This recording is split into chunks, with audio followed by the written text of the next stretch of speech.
Thank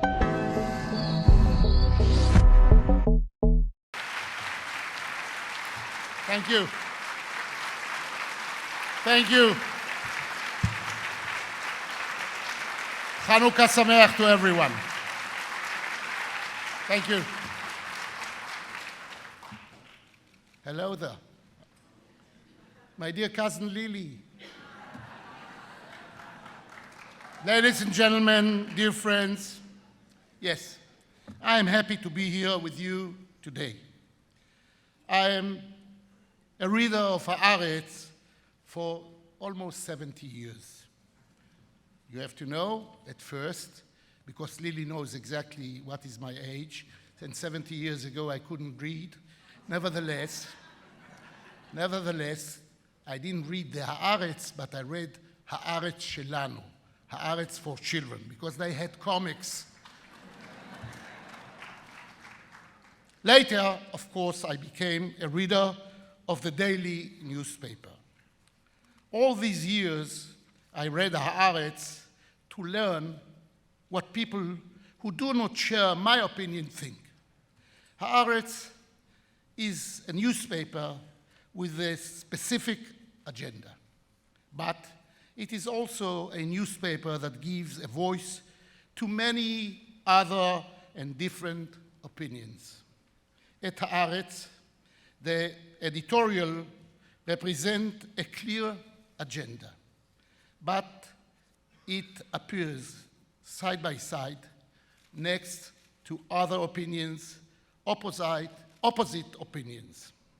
From its first day to this day, Haaretz provided an important voice on the central question of Zionism and the way of the State of Israel. That is why, for me, a person who does not share, to say the least, the views of this newspaper, Haaretz carries great value. Many times, I am annoyed and angry even by what I read. And still, like many other readers of Haaretz, I insist of reading the paper again and again. Haaretz is not only about news. It is a beacon for a freedom of expression, freedom of expression in Israel. In times of right-wing coalitions, left-wing coalitions, Haaretz always remained in the opposition.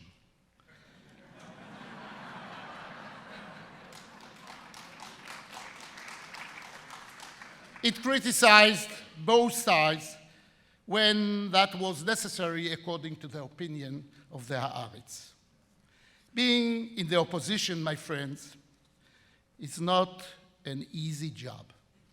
Most of my youth, I belonged to the opposition to the wrong side. Knowingly that the public has chosen a different way, the opposition must work hard to convince that it has better solution, if it has. It must reconnect it with the people and still keep its own truth.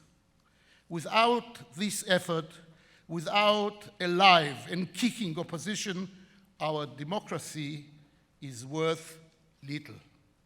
I am here today because I believe that the free market of ideas is a holy principle.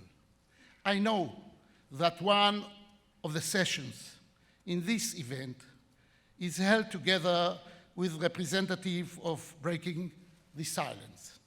From time to time, the obvious should be said.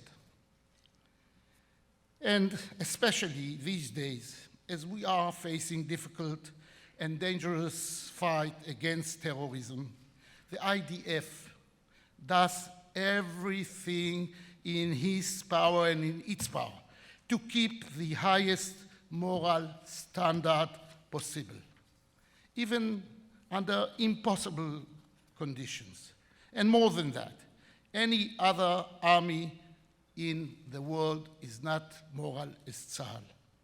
So does its commanders and so does its soldiers.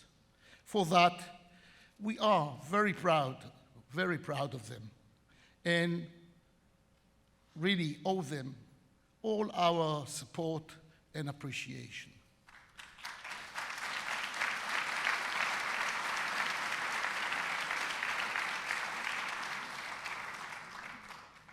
Dear friends, ladies and gentlemen, in the last weeks, I visited too many families on fallen soldiers and victims of Palestinian terror.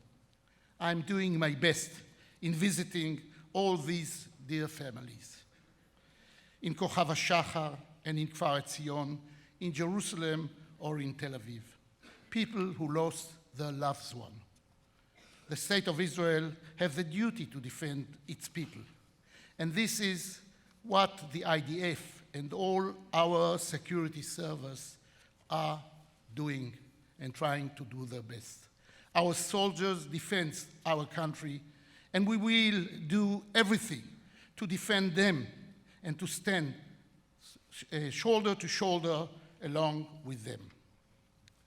Last week, I met with President Obama. One of the topics we discussed is Israel's burden of defense. In light of the growing instability in the Middle East and all around our region, we discussed how do we make sure Israel remains strong and safe and prosperous. President Obama and I might have different views on how to solve the problems and the conflict between Israel, which is actually not even a conflict but a tragedy between us and our neighbors and our cousins, the Palestinians. But the President's commitment to a secure Israel is beyond any question. Ladies and gentlemen,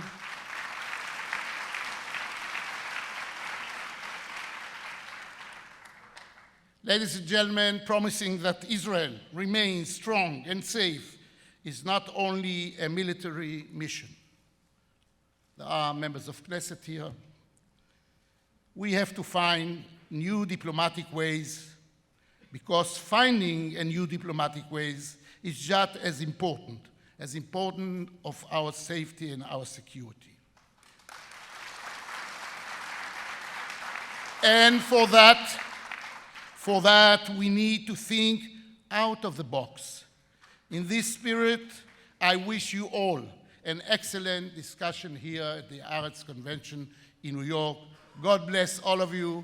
Chag Sameach, Chag Chanukah Sameach, Chodesh Tov, and to all our Christian friends, Merry Christmas and Happy New Year. Thank you. Thank you. Thank you so very much. Thank you.